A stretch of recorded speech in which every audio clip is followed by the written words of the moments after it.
நல் மனசாட்சி. பவுல் ஆலோசனை சங்கத்தாரை உற்று பார்த்து, சகோதரரே, இந்நாள் வரைக்கும் எல்லா விஷயங்களிலும் நான் நல் மனசாட்சியோடு தேவனுக்கு முன்பாக நடந்து வந்தேன் என்று சொன்னான். அப்பொழுது பிரதான ஆசாரியனாகிய அனனியா அவனுக்கு சமீபமாய் நின்றவர்களை நோக்கி, இவன் வாயில் அடியுங்கள் என்று கட்டளையிட்டான்.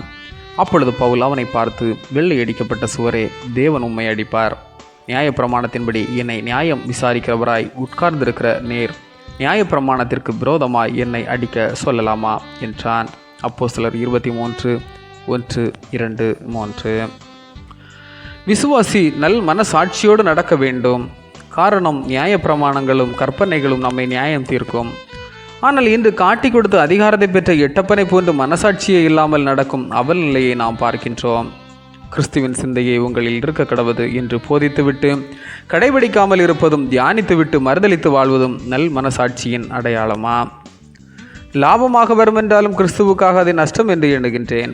கிறிஸ்துவுக்குள் நல் மனசாட்சியின் நடக்கை புற இனத்தவர் மத்தியில் பெரிய எழுப்புதலை கொடுத்தது. ஆகவேதான் நியாயாதிபதிகள் முன்பாக நான் இதுவரையிலும் நல் மனசாட்சியுடையவனாய் இருக்கின்றேன். நியாயப்பிரமாணத்தை அறிந்த சிறைத்தலைவனை அநியாயமாய் அடிக்க உத்தரவு கொடுப்பது உனக்கு வெட்கமாக இல்லையா என்று சாட்டையடி கொடுப்பது போல் எச்சரிக்கிறார்.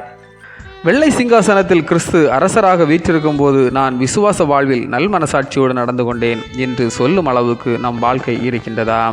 இல்லை என்று சொன்னால் நாம் மாற்றிக்கொள்வோம். ஆமேன். இந்த நாள் உங்களுக்கு இனிய நாளாக மலரட்டும்.